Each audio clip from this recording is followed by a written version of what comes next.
اگه همون سود پولهایی که آقا رضا پهلوی داره میخوره به مردم بدهن، نفری 23 میلیارد بهشون میرسه، هم میتونن خونه داشته باشن، هم شغل داشته باشن، هم بهترین خودرو رو سوار.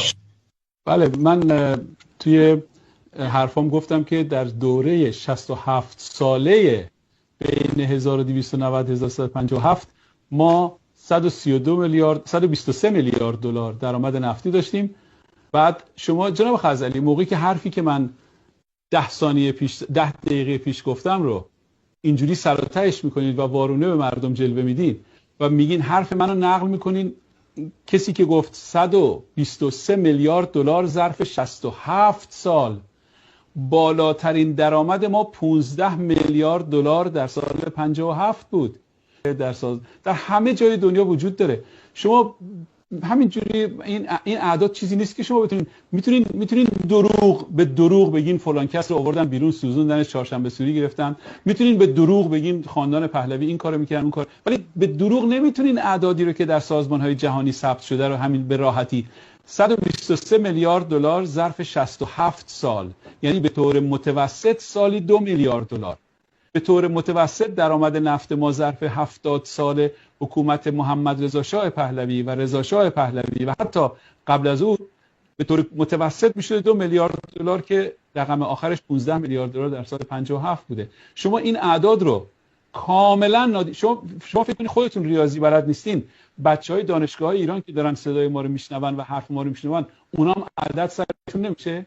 اونا نمیدونن که بالاترین درآمد ما 15 میلیارد دلار بوده که شما 123 10 برابرش میکنین که بتونین اون دروغ بزرگتر 34 میلیارد دلار رو توجیهش کنین. شما به قدری به ملت ایران دروغ گفتید جناب خزعلی، شما و حکومتتون به قدری به ملت ایران دروغ گفتید که اگر یه جمله راست هم بگین دیگه کسی حرفای شما رو باور نمیکنه. شما دست از دروغگویی بردارید. اگر شما به دروغگویی متوسل شدید، میدونید یعنی چی؟ یعنی دیگه راستی نمونده که بتونه از حکومت شما دفاع کنه. هیچ حقیقتی وجود نداره که به نفع حکومت شما باشه. آنچه که هست اعداد و ارقام که موجودات بیرحمی هستن، به هیچ وجه نمیشه ماساژشون داد. اعداد و ارقام در تمام سازمان‌های جهانی ثبت میشن. خاندان پهلوی کمکی که اطلاعی که به ملت ایران دادن، بازسازی که از فرهنگ باستانی ما کردن، بازسازی که از شعر و ادب ما کردن، بازسازی که از زیرساخت‌های کشور ما کردن.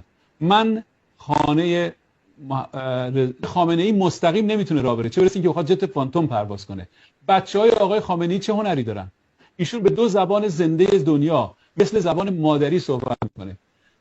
در میان تمام رسانه‌های آزاد دنیا شاهزاده رضا پهلوی دعوت میشه و با یک زبان بسیار قرا و شیوا از ملت ایران، منافع ملی ایران و آبروی ایران، اون آبرویی که اون عباپوشان و عمامه به سرها و دمپا به پاها و با اون فرهنگ فاسد و زشت خودشون که در دنیا به عنوان فرهنگ ایرانی فروختن، شاهزاده رضا پهلوی داره فرهنگ ایرانی رو پاکسازی میکنه. خاندان پهلوی باعث افتخار ایران بودن و ایران رو به افتخار خاورمیانه هم تبدیلش کردن. شما درباره اعدادی به دروغ درباره خاندان پهلوی مگه جواهرات سلطنتی ایران رو شما اگه بیرون از کشورم بیارین فکر کنید چیکار میتونین باش بکنین؟ بالاخره باید به کسی بفروشینش. الماس رو که نمیشه خوردش که. الماسی رو که شما بخواید بفروشینش، الماس‌هایی به اون اندازه، جواهراتی به اون اندازه، به اون شناخته شدگی که در همه دنیا میدونستن کاتالوگ تمام جواهرات سلطنتی ایران وجود داره و هر کدوم از اونا رو به هر بازاری، به هر طلافروشی، به هر جواهرفروشی، به هر عمده‌خری اگر بخواید عرضه کنین بلافاصله در سطح جهان منتشر میشه. کسانی که دارایی‌های خاندان‌های سلطنتی مختلف دنیا رو می‌خرن با افتخار در خونه‌های خودشون آویزونش میکنن و با افتخار به دنیا نشون میدن. تا به